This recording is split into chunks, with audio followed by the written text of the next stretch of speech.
So this is how to transfer a TFSA or a tax-free savings account from the Bank of Montreal or BMO to Wealthsimple. So open up Wealthsimple, then go to the bottom and select the icon with the arrows pointing in opposite directions. Then once you're here, I want you to scroll down to where it says Accounts and then select Transfer Account to Wealthsimple.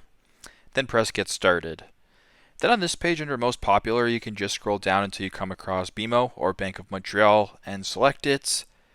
Then once you're here, you have to go ahead and select where the investments are being held at BMO. So for this demonstration, I will just select BMO Investor Line and Advice Direct.